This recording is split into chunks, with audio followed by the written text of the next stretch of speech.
The lady with the beautiful shawl on. Oh, well, thank you.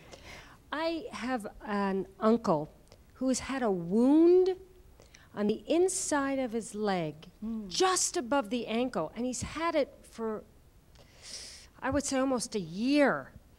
And is that something that he can go to a phlebologist to help with healing that wound? I'm really glad you brought that up, because for so many years people thought that those leg ulcers were the result of a blood clot, and there was nothing we could really do about that. But Steve, would you like to talk about the way that we evaluate and treat those leg ulcers? Sure.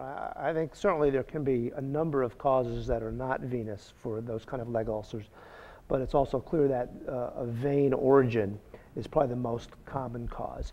And when you see that, in most cases, by doing an ultrasound and a proper history and physical, you can determine the underlying cause, which is usually something that can be improved or corrected with treatment.